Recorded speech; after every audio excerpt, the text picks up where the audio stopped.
Shame is heavy, not the kind people see, the kind you carry inside, the kind that makes you feel exposed even when no one is looking. Now imagine your worst mistake being dragged into the open. In front of everyone, that's where she was.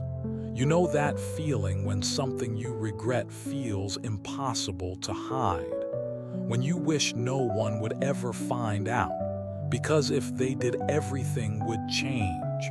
The way people look at you, the way they talk about you, the way you see yourself.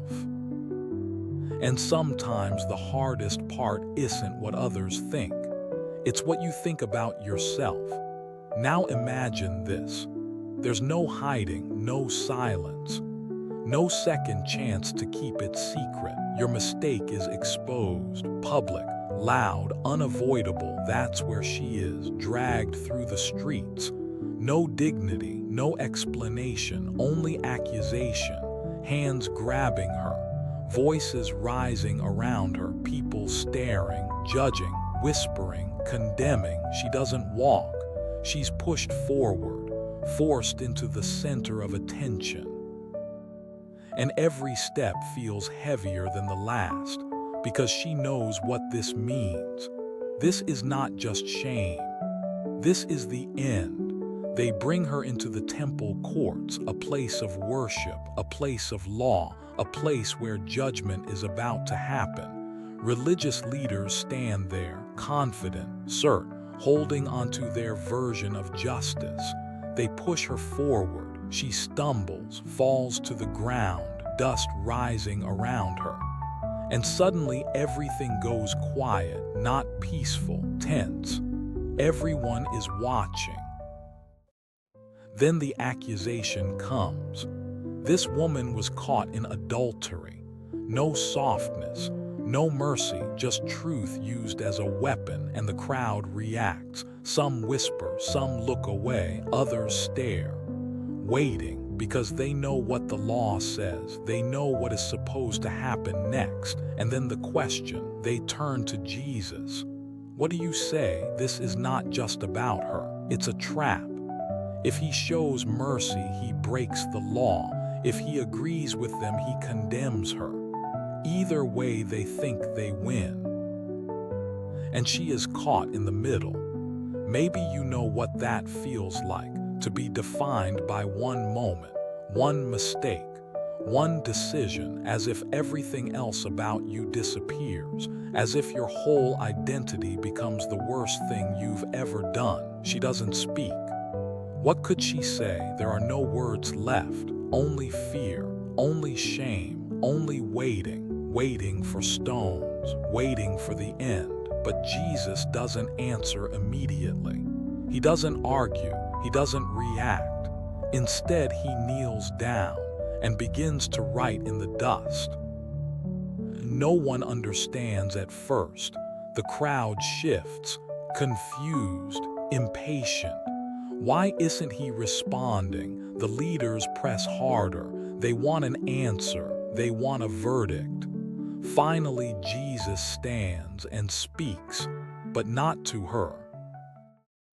To them, let any one of you who is without sin, he pauses, be the first to throw a stone. Silence, heavy, uncomfortable, because suddenly this is no longer about her. Now it's about them, about their own lives, their own secrets, their own hidden failures. One by one, something shifts. The noise fades. The tension changes. Stones begin to drop, not thrown, released, hitting the ground softly. First one, then another, then more. The older ones leave first, then the younger, until no one is left. No crowd, no accusers, no stones, just her, still on the ground, still expecting something. But everything has changed. Jesus stands there looking at her, not with anger, not with disgust, but with something she hasn't felt in a long time, compassion. He asks her, "Where are they?" She looks around, slowly, carefully. They're gone. Then he says something that changes everything. Neither do I condemn you. Think about that. The only person in that place who had the right to judge her chose not to. Not because her sin didn't matter, but because her life mattered more. And then he adds, go now and leave your life of sin. Not condemnation, direction. Not rejection, restoration. That's the difference. Jesus doesn't ignore the truth, but he refuses to let shame be the final word. And maybe that's what you need to hear, because shame has a way of staying even after the moment passes, even after time moves on. It whispers, reminds, accuses, tells you that you are your mistake, that you are defined by what you did. But this moment shows something different. You are not the worst thing you've done. You are not beyond grace. You are not disqualified. That woman walked into that place expecting death, but she walked away with a future, not because she was perfect, but because she encountered grace. And maybe your story feels similar. Maybe there's algo m sua vida that still brings shame when you think about it, something you wish you could erase, something you wish no one knew. If so, remember this moment. Jesus didn't expose her. Others did. Jesus didn't shame her. Others did. Jesus didn't destroy her. Others were ready to. But he chose something else: grace, truth, and a new beginning. And that same invitation still exists, not to stay the same, but to walk forward free, not defined by the past, but restored by something greater. Because in that moment when everyone else was ready to throw stones, Jesus chose to lift her up.